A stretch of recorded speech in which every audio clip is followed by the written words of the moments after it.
think this decade, the next 8 years are a really decisive decade for us. And we, as a society, need to halve our greenhouse gas emissions by 2030. So there's a big challenge ahead of us, but I think it's also about, taking it step by step.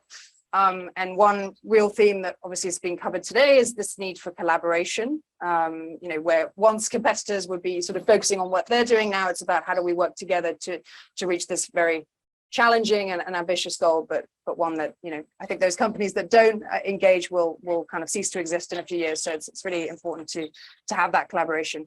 So I'll let each of the panelists quickly introduce themselves, and then we'll dive into the topic today. Great. Yeah, so I'm Elsie. I'm one of the co-founders of Bybi. We are a British skincare brand. Our kind of climate mission is centered around carbon and our carbon footprint. We've been going since 2017. I guess maybe rather paradoxically, we're distributed internationally, and I'm sure we can kind of talk in more detail about that. Yeah, and in the UK, our biggest presence is with Holland & Barrett, where we launched last week. And this is my co-founder. So, echo everything my founder just said. And your name's Dominika. And my name's Dominika. Sorry, I thought you already said that. Sorry, I didn't. We're out of sync. I'm Charlie. I work with Lucy at Climate Partner.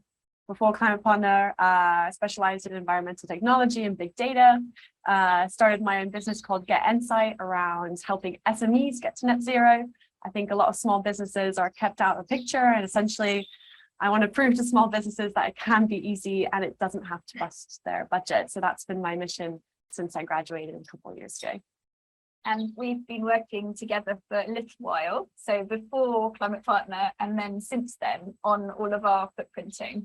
So Charlie's been helping us understand our carbon footprint. And more recently, we've done an enormous scoping work with Climate Partner and some offsetting as well. So it's great that you could come. Thank you. And I won't introduce myself because you know who I am. But I'll just talk a little bit about what we've been doing. So we've been doing sort of scope 1, 2, and 3 emission reduction with Charlie. But really, the reason I wanted to set up this panel was to say, well, where is all this going to go? Charlie had said to me, just as an off the sort of throwaway remark at some point, well, there isn't really a pathway set for beauty towards net zero. And as a business holder, I was going, well, how can we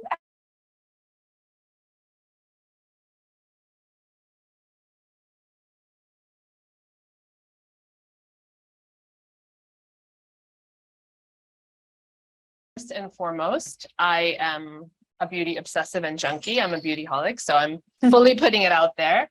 And I think, in the last 5 years, I've sort of become fascinated with, the tension between beauty consumption and kind of what that means for people and how they're interrogating the impact of their actions differently. That's certainly been embedded into our brand right from the very beginning. I'm delighted to be here today, and along with so many amazing people in the beauty industry, and obviously we work with Climate Partner.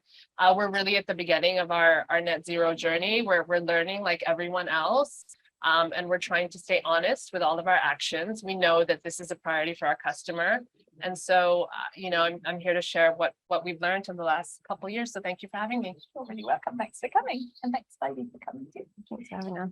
Great, thank you all. And maybe we'll start with sort of, I guess, some definitions around what net zero actually is, and maybe a little bit on carbon neutrality as well, as that's a topic that I know a lot of you are working closely with. So Charlie, do you want to maybe quickly introduce the topic of net zero in a broader sense, but also kind of what it might mean for the beauty industry as well? Yeah, so there are two main terms in climate action. There's carbon neutrality and then there's net zero. Who here knows what carbon neutrality is? Nice. So carbon neutrality essentially is something you can do today, and net zero is a long-term goal. Carbon neutrality is whatever you produce in terms of carbon emissions, you've offset that and you've compensated that. And then net zero is reducing as much as possible and then offsetting what's just impossible to reduce. Net zero, as Laura's mentioned, is not really defined for the beauty industry, and there is still a lot of work to do.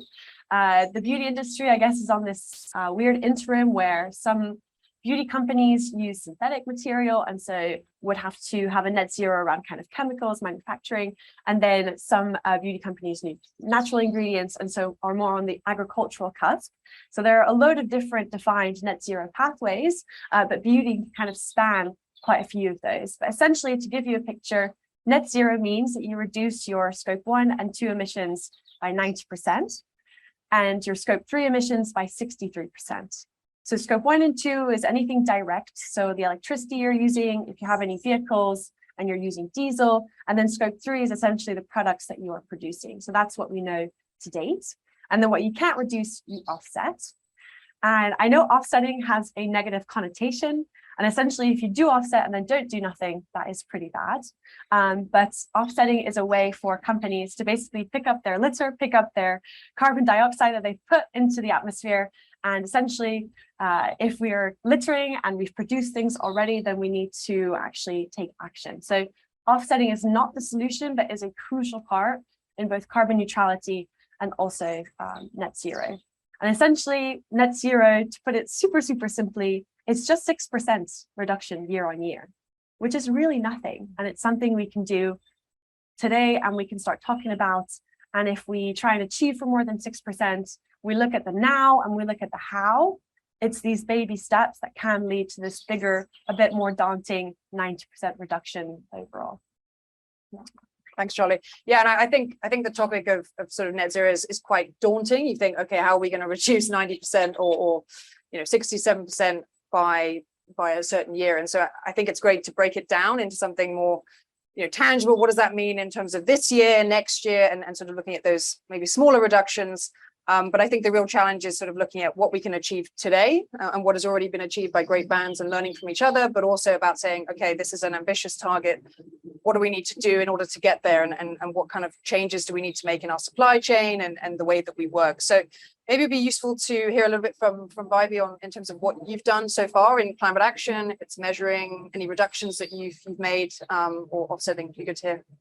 Right. Shall I kick off? Yeah, you kick off. I can Yeah. kick in with some facts. So just a bit of background around our brand. Elsie and I were running a blog prior to launching Bybi, which was a kind of a DIY skincare blog. But we always had kind of, I guess, ethos and roots around, I don't want to use the word sustainability, but I'll think about more conscious consumption. A lot of that was rooted in, using something that was just about to go off in your fridge, mashing it up and putting it on your face rather than wasting it. So I think like from the off, we've always held a value of trying to do things better. And I think when we talk about our environmental policies and the way that we're trying to run the brand, that is probably the best umbrella term that we can use, because it's so nuanced in terms of there's so many different things that you can do, and actually none of it's perfect. I think we alluded to on the last panel, like we are still creating product and shipping it around the world. So we're definitely not going to solve the climate crisis by being a brand.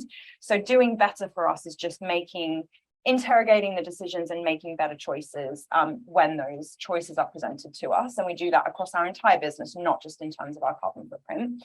But I think when we were thinking about how we could be more environmentally conscious as a brand, we noticed that a lot of kind of missions were centered around packaging, but also put a lot of onus on the consumer to do a lot of the work. So refill schemes, recycling, loop recycling, all of the amazing things that we can do in this day and age. How much they're actually done is still questionable because of the infrastructure that's supplied to us. But a lot of it required the consumer to do the legwork. And actually we were like, we're the ones creating the waste. What can we own within our entire supply chain, rather than trying to offset that responsibility or shouldn't use the word offset. offload that responsibility onto our consumer. So we thought, okay, we know that a lot of the things around packaging actually lead back to carbon, and actually we know that carbon is the number one contributor to the current climate crisis. So if we're going to do something and we're going to do it now, can we just reduce our carbon footprint? And this was like quite a few years ago. So we consider ourselves potentially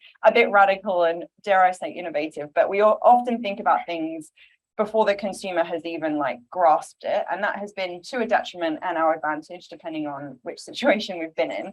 But we were thinking about this in 2018. So when we were going to have some of these conversations with our suppliers about our carbon footprint, they were like, what is that? What's green energy? I have no idea what energy we're consuming. I need to like go to my operations manager and pull that report out. Whereas I think the climate around this has changed a lot, and a lot of suppliers are forthcoming with this information and actually saying, oh, we've made loads of positive changes, here's the information. But back then it was really challenging, and we didn't really know if we were going to be able to achieve any of the goals that we set out. But primarily we have a focus on carbon reduction. We want to build a proprietary supply chain that absorbs more carbon than it releases.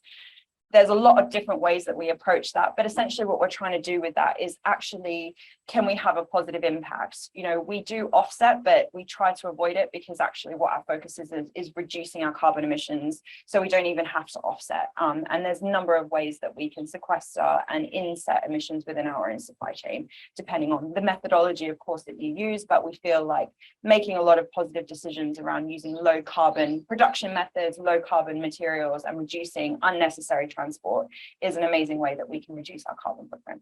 So that's quite a long answer to the question, but there's a lot of, obviously, and I'm sure that every answer will be super long because there's so much complexity around this topic. But fundamentally, we are focused on reducing our carbon footprint, hence why we're here. Mm-hmm. And in terms of what we've achieved, just to quickly add on to that, so we've been measuring since 2020.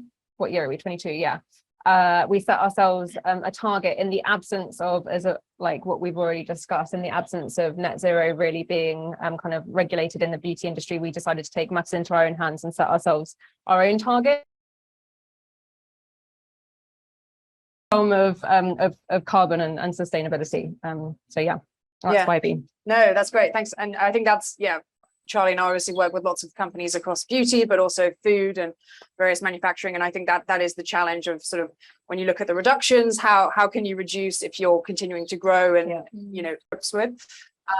But thanks. We might maybe touch on the packaging topic a bit later, because I think, as I say, from my experience, I did a lot on the sort of recycling and reuse models before my previous job. And I think from a consumer perspective, there's been so much focus on packaging. And actually, when we look at, you know, product carbon footprints that a lot of companies have done, actually packaging is only really a small part of the total footprint. So looking really at raw materials, especially in the beauty industry, is, you know, very valuable as well. So I think there's, you know, sometimes what the consumers think is sort of the, you know, demonizing plastic and things like that, when actually there's so much more behind the scenes in terms of the supply chain. But thank you. Namrata, maybe you can tell us a little bit about what you've done at Plenaire so far, and maybe some challenges that you're facing. I mean, of our brand, we don't have quite the dedicated focus perhaps of Bybi, and you know, we're really learning and seeing how we can input that bit of work into the rest of our business and our brand. So, you know, before we started the company, we did a big, I guess, social listening piece. You know, we went out and we met, you know, boys and girls born after the year 2000. We went out to Los Angeles, to London, here, you know, in the US, and we went to a couple of other markets, and we talked to them just about their life and, you know, what was going on, with a view to create a brand that was for the future skincare customer, like what were her priorities.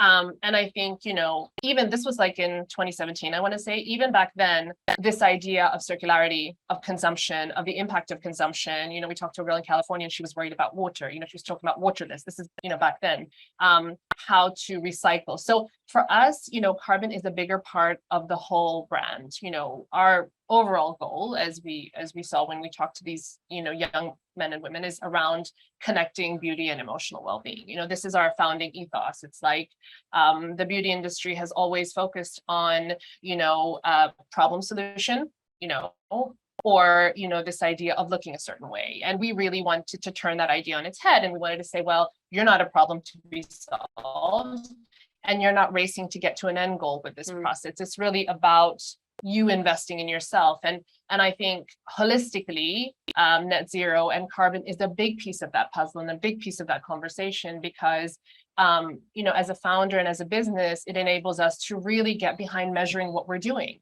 You know, just like we're talking about customers saying there's an impact every time I buy a product, every time I turn on, you know, I choose to like take the tube and not go in an Uber, or I choose to use shared transportation as opposed to, you know, air freighting something. That's a choice. That's a conscious choice. And, you know, very much the same way, I think our customer is thinking about the impact of her actions. So in the process of working with with yourselves, with Climate Partner, we've been able to really, and I did that work. I was very closely involved in a lot of that work. And, just to break it down for some of you here in the audience, it's really about understanding, we have a product called Rose Jelly. That's like maybe 30% of our forecast. Where does that rose water come from? Where does the Supergel come from? Where does our plastic, where does that come from? How can I, as a business owner, maybe as I'm evolving that platform, as I'm evolving that business, how can I make more conscious decisions about how to source, from who to source? What are the, and I have control because I've measured it, I understand it, and then that puts me in control of those decisions. So just like we're telling our customers around the impact of their actions when they use things or choose not to use things, I think the point of carbon and measuring that gives us a lot of control and choices as business owners. And it makes us very conscious of what we're doing and maybe how to improve. So, I mean, that's kind of a little bit about, how carbon has impacted our business and how we intend to take that forward. And I think measuring is just the beginning of a bigger conversation on how we want to become more efficient as a company. So absolutely. Yeah, no, thank you. And I think, as I say, measurement is really the first step. And that's what we advise to all of our clients, because often we make assumptions about, oh, this is better than that, or this is more recyclable. But actually, when you look at purely carbon, often, glass, for example, has a higher carbon footprint than certain types of plastics. And yet everyone, for a long time, Blue Planet, etc., there's been a lot of anti-plastic sort of rhetoric. So it's sometimes I understand the challenges of balancing carbon versus other elements of kind of consumer perception and regenerative agriculture, all of these elements. So it's it's a lot to take on and to know which is the best route to go down. But I think measurement is key. Sorry, did you want to add? Just to build on your point, I think one of the things that we've learned and that's really important and humbling is that demonizing ingredients is not helpful. Demonizing plastic or glass or the choices that other brands make is not helpful. I think everybody makes a choice based on the knowledge that they have. And I think, you can go down a path where you begin to demonize things or say, all glass is bad, or all plastic is bad, or all of this ingredient is bad. And that doesn't actually help move the conversation forward, because it's really about sharing facts and being objective about it, as opposed to saying this is bad or this is good, So we try to kind of stay away from that echo chamber, and be more focused on, well, what is the actual impact, measuring it, and then showing it to the customer, showing it to people and saying, this is what we measured. And I think people appreciate that, as opposed to a brand saying, well, we're all in glass, so we're the best thing ever, or, we're in PCR and therefore the rest of the beauty industry is not as good as we. Does that make sense? Yeah, absolutely. And I think there's a lot more scrutiny now around certain claims that companies are making. So there's the sort of green claims code that we're obviously kind of following closely at a Climate Partner, and it's all around being really specific about the claims and not saying ours is better than this. It's about we've done the research, we've done the measurements, and for our business and for our proposition, this is what we believe is the best solution. And again, being kind of vulnerable about that as well, and saying yes, we're all still learning. I mean, there's no definition, there's no solution, unfortunately, just yet for sort of how do we get zero emissions. It's not feasible, especially when we're producing goods. So I think showing that kind of vulnerability and explaining what you're doing, and that's sort of the best way for brands to proceed, especially in this space. And I think having what we found helpful is having a more singular mission has helped us make some of these decisions in what is an incredibly complex landscape. So the glass versus PCR versus bioplastic, which is what we use, which is a sugarcane derived material. I cannot tell you the hours we put in agonizing over that. What is the best solution? And the answer is there actually isn't a best solution, because they all have massive pros and massive cons. So us having a singular mission centered around carbon footprint made it much more black and white, and we were able to literally look at the facts on paper of the carbon intensity of each one of those materials and then decide which one to use. So it's helped us greatly make business decisions that were otherwise really daunting and quite difficult to make, and then also to justify those decisions to the end consumer. But I think you're right. We have to caveat that with, we are not perfect, because perfect does not exist in this conversation. And people really connect with that, because I think they find that, again, back to the beginning, the first panel, that transparency piece is it not only, I guess, builds trust with your consumer, but it also gives you a relatability factor, and it gives your brand a face, and people are really accepting of that. We've found we do things and we think we're going to get trolled. We're like, oh no, we're already going to get trolled. We're going to get all the facts ready. Like, and like, so we really like respect that you said that it's not, it's not the perfect decision. And you know, that I think people really relate to that because there just isn't a perfect answer in this whole conversation. Yeah, absolutely. And Laura, maybe you can tell us a little bit about obviously what you've worked on and maybe some of the challenges you're facing at the moment. Yeah, so I think I didn't really say this in the first panel, but obviously we've been going for quite a long time. So we set Evolve up in 2009. And really, one of the things Elsie was saying was very much true when I set up Evolve. It was all about trying to build goodness into the actual product, rather than getting the customer to do the legwork, making it easy for the customer to be greener and more healthy with all of their purchasing decisions by giving them really attractive choices of product that would just help them on that journey. And in 2009, we were kind of the only crazy people doing this, or not the only ones. Obviously, the Body Shop and others had been there way before us. But we were really trying to look at how we could be good across the board. So very much thinking about the packaging and products, but then also thinking about sustainability as well. And over the years we've been doing it, we've got the certifications along the way. And so we've got the certified organic and the cruelty-free and the vegan, and we're in the middle of doing B Corp. And in 2020, we started publishing an impact report, and we started working on that with Charlie, and we started measuring our footprint. And it took us 2 years to actually fully measure our footprint. We started off measuring scope 1 and 2, so the actual carbon that we create ourselves early on. And for us, that's almost already zero, very close to zero, because we use green energy. We produce in our own eco studio up the road. So on many counts already, we're doing really well on that. So what the challenging area for us, I alluded to in the other panel, was we have over 190 ingredients. So how are we going to do the footprinting for that? And Charlie and I were scratching our heads about it for quite a long time, just because to measure every single ingredient and every single product would have cost absolutely, tens of thousands of pounds, and it was sort of out of reach. So we managed to find a way in the second round of footprinting we did to actually estimate our footprint. So we took 5 representative products and we did a deep dive on those products. So we looked at all of the ingredients that go into those, the carbon intensities of those, and then we scaled that up. So we took, like 1 wash, 1 cream, one of each sort of main area of products that we do. And we managed to get to an overall footprint. And the ingredients area, so what Lucy said, the actual ingredients was the biggest chunk of it. So packaging was about sort of 20-30%, and the rest of the corporate emissions were about 20-30%. But the biggest bit was scope 3, which most bigger brands are not really even fully measuring or sort of have targets for. But for us, we think, that's the most important area, the most tricky to measure as well, because it's not in your control. But because we have some visibility, because we buy our own ingredients, we were able to do it. And we had to go and ask all these suppliers where everything came from, and that was quite hard to do. The real insight for me, which I think is really fascinating, is that most of the impact actually came from how the ingredients got to us. So a lot of it was around whether things were air freighted or whether they came by road or by sea. And what's really interesting about that is that we actually have some control then when we're making purchasing decisions. So we can use that as a way of saying, well, look, we're not going to buy a material that's air freighted if we can get that in another format, if we can get that a different way. So that really helped us actually, because if it had been in the extraction of the different materials, that would have made it very difficult for us to kind of understand. But being able to ask someone, is it air freighted or not, is quite an easy question to ask actually. So super interesting. Where we haven't done anything yet is on setting a pathway towards net zero. So that's kind of my next step on this. And that's why I was so super interested to understand more about that. But we're on our path to trying to reduce that now.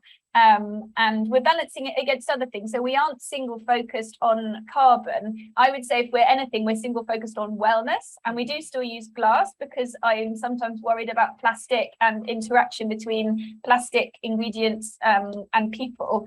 So that I think is my primary focus. I want the products to be safe and to be healthy as well as be green. And trying to balance those things is interesting. And I think your approach to having one thing makes it so much easier. But I think ours would probably be wellness, which is still very broad. But that's a summary of where we've got to so far. Yeah, that's great. And I think it's helpful to really, as I say, when you do the footprinting, to understand what are your direct emissions that you can hopefully reduce to close to zero quite easily if you move to, say, renewable electricity in your production facilities. And then scope 3 is everything else. So that's really the supply chain. And I guess once you start asking the questions to your suppliers, then you know, sometimes it's easier than you think. Other times, I know a lot of clients we work with really struggle to get that data. So then, you know, using that in procurement, do I want to work with a company that isn't ready to disclose that information, and how that impacts your overall footprint? So I guess now trying to break down in terms of kind of actionable steps for companies either setting out or kind of continuing the journey. If we sort of look at maybe some short-term projects or reductions that you're working on, but also some longer term goals that you maybe can't reach just yet, but hopefully with more collaboration and engagement across the supply chain, you can kind of work through. So maybe starting with Namrata, any sort of things that you're working on the next year or so? Yeah, absolutely. So at the moment, we're working on a couple of different innovation projects. And again, we are looking at raw material and ingredient suppliers. We're also trying to streamline our supply chain, because post-COVID, as you know, cost of manufacturing has gone up, cost of input costs has gone up, cost of transportation has gone up with fuel. So I think what we're focusing on with our future, you know, we obviously want to have extensions, you know, beyond face care, you know, going to body care and hair care and things like that. So we're working on a project at the moment to look at those innovations, but also look at all of the ingredient and supply chains that go underneath them, and working with our formulators and our contract manufacturer to understand the relative impact of those actions to make it simpler, more cost effective,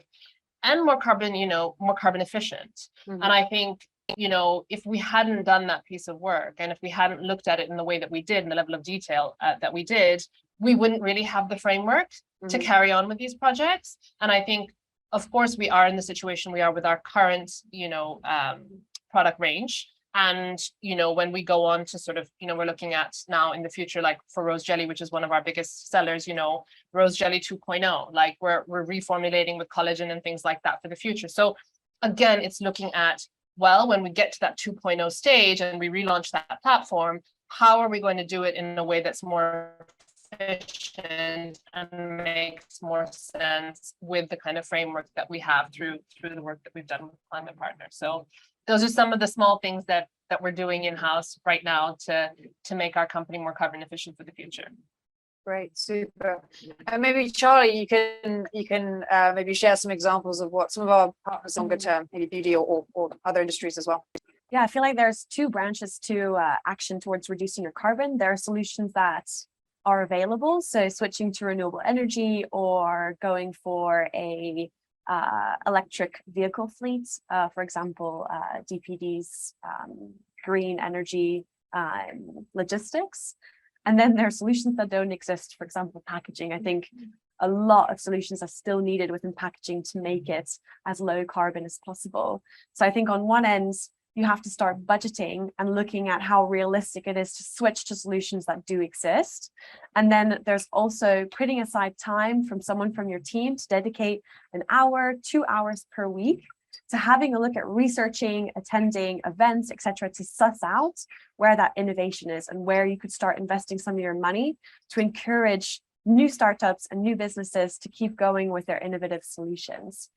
Some of the quick wins that I've seen with some beauty companies is switching to renewable energy wherever possible. So whether you could convince your manufacturer, whether you manufacture in-house, whether you could go electric on your vehicle fleet, and then also just looking at less ingredients for the same product, making sure all your ingredients are organic, and to have a look at just keep measuring every year and to start looking at that 6%. It is very small, and things like renewable energy can actually reduce your footprint by about 20%. So that covers you for 3 years technically. So just knowing that it is possible, you just need to put in the time. And, you know, we're all small businesses and can be very busy. Just prioritizing it and putting that 30-minute aside to just have a look and call 3 suppliers on renewable energy, have a look at how much that might cost you, start budgeting that in, and then maybe in 6 months' time, you can make the switch and you can reduce by 20% of your overall footprint. So it is doable. And that just triggered a thought with me that one of the things that we looked at when we measured our carbon footprint is also dosage and concentration. So I think one of the things that also hugely impacts the carbon life and the carbon footprint of a product from, you know, beginning to end is how many uses you put in there. And it's something that oftentimes it's kind of incidental and you don't really think about it, or you don't really measure it. But, you know, where you have a package which has 2 or 3 doses, and 65% of that package is the package itself, or the weight of the package itself, it is going to be fundamentally much more inefficient to introduce a product like that versus, you know, things like refillable or concentration, or just thinking about very, very clearly, like I'm creating something which is 100 ml or 150 ml, an average dosage, even for a face care product, is 2 to 3 ml if you're lucky, you know. So thinking about the efficiency and the length of that usage, as opposed to disposing that and buying a new one, disposing that and buying a new one. And I know our industry does focus a lot on subscriptions and pushing buying more and things like that. But I think, you know, if you're really dedicated as a brand to focus on conscious consumption, you really need to balance that with the message around efficiency, using less water, reducing waste, and, you know, in our case, looking at packaging which enables a longer use of life and dosage methodology. And that's a, you know, that's a mathematical calculation Could that even can be be just something simple, like Right. we do jumbo sizes of things. And I Exactly. was looking at that, and it Quick win. reduces the plastic by 30% if you buy one big one rather than 2 little ones. Exactly. And it doesn't have to be a complicated innovation. It can be those simple things can start you off. You know, we do refills now. Yeah. So you can buy big sizes, and that just really, really helps. Or you can buy the size without the top on. You can just take it without the pump, which means the, you know, the pump's the hardest thing, and then they're normally sourced from Asia. So that will reduce the carbon on that. Exactly. I was going to add in something around sourcing of materials and packaging, and just simple stuff like, can we get our packaging from Europe? Can we buy our glass and our plastic more locally? Can we buy our ingredients more locally? Trying to shorten supply chains now is good for lots of reasons, not just for carbon. It can just help because of all the problems there are in the world around shipping and, you know, just supply chains being disrupted. So, you know, trying to get things closer to home, things that aren't air freighted. We managed to get 65% of our packaging now from Europe rather than having to get things from Asia. Some of it's made in the UK. There's not really a UK glass industry anymore, but you can get plastic, recycled plastic made in the UK. So we've managed to increase that year on year as we buy components from the UK, and we get our we use grass paper now instead of using craft paper, and that reduces the carbon bills because the grass comes from around where the factory of the paper is made and things like that. I think there's so much to learn, and as Charlie was saying, just constantly kind of keeping your ear to the ground and really sort of looking out for those new innovations, because a lot of the solutions, you know, haven't necessarily been created yet. So really interesting. And maybe some final thoughts from Bybi before we, sorry, I think we're running over time before there's some questions from the audience on kind of short and longer term reduction plans you might have. Maybe not specifically about our reduction plans, but just one thing that I think is important to note that we haven't really touched on is that we may be doing all of this incredibly hard, quite expensive and quite complicated work as brands, but whether or not it resonates with our end consumer is, I think there's still a massive question mark over that. You know, we're on the shelves of like Target in the US, like Sephora globally, like, is the person picking up our product worried about the carbon footprint of that product? Like, really being brutally honest, probably not yet anyway. There's probably a section of our audience that are, and we know how to kind of like discuss that with them in the appropriate ways. But I think like just admitting as a brand that your end consumer, you might not be doing all of this work for a commercial benefit right now. There may be a commercial benefit to it in the future, but I think you really have to think kind of more broadly about things. You know, we're doing, as Laura says, like baking all of the goodness into our production of products so that whether the person knows it or not, they're making a greener,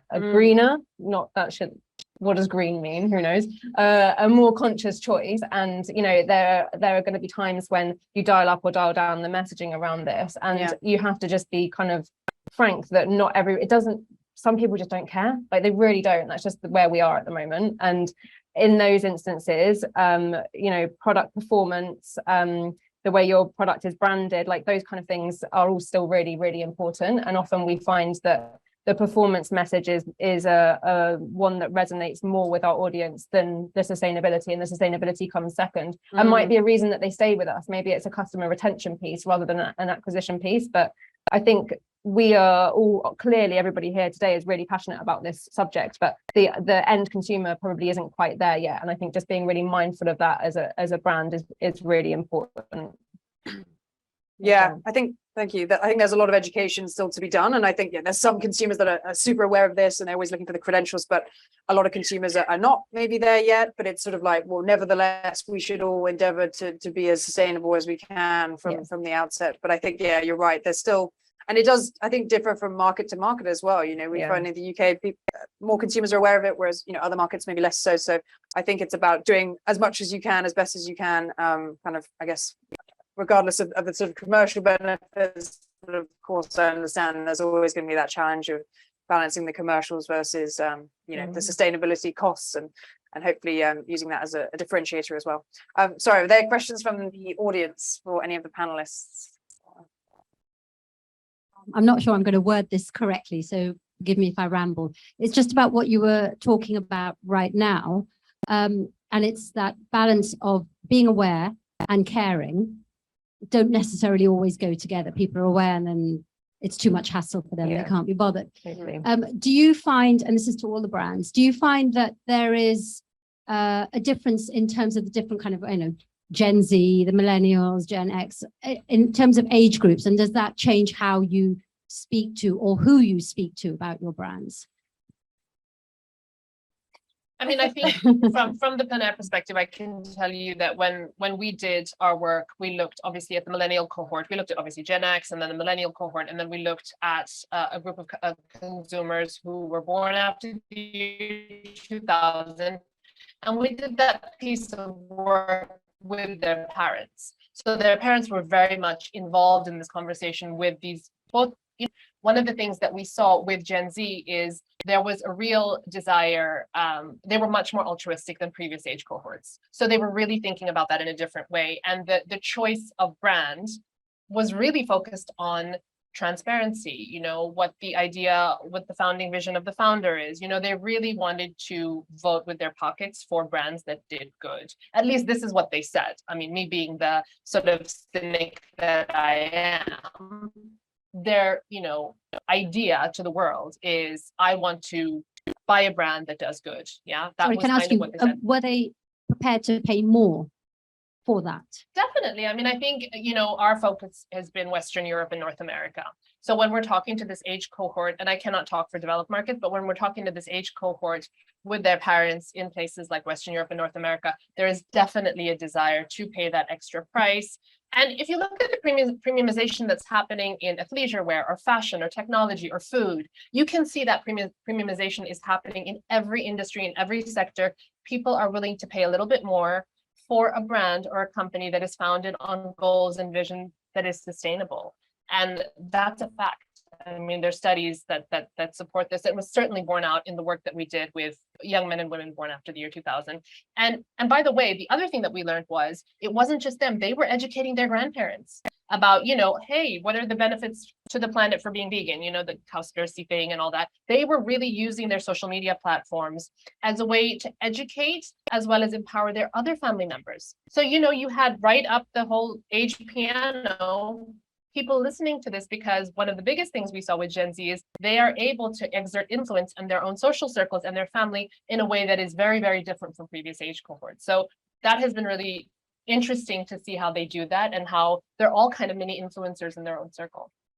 Hopefully that helps. I think having an older customer, I think people are balancing lots of different factors when they're making purchasing decisions. I think we always sort of saw darker green consumers and lighter green consumers, when we were first looking at this, and this was sort of more than 10 years ago, where we were sort of scoping out, doing the work for Evolve. I think that what's happened since, in that whole time has passed, is that light green consumer segment is going to almost be everyone in the whole market. So now everyone's interested in this. It's not always their primary purchase driver, but it's in there amongst lots of other things they're thinking about. So even maybe with the older demographics being interested in, what's it going to do for them as well, they'll still do these things if they can. So it will be sort of not the primary purchase decision, maybe it will be in the top 5. And I think that as long as you're in that place, I think that you can still really create a really good choice for them. So if it does really work well, and it's also going to deliver on those things, then it's a win-win for them. And they're going to feel good about those decisions, and that's going to be great. They may not be as activist about it, and it may not be as idealistic, but as long as they're interested and it works for them, and you can give them what they need, then then everyone wins. I'm going to be slightly controversial and disagree. Oh, I go think, on. Yes. I think it really depends on the socioeconomic and geographical location of that Gen Z consumer, because I think, again, like, just given our distribution, we speak to quite a broad audience across the globe. And if you compare a consumer in Singapore that doesn't even have any sort of infrastructure around recycling, the fact that our packaging is recyclable means absolutely nothing to that consumer. Or if you go to a consumer in I don't know, Charleston in the middle of the US, again, these issues just are not pertinent in their sphere.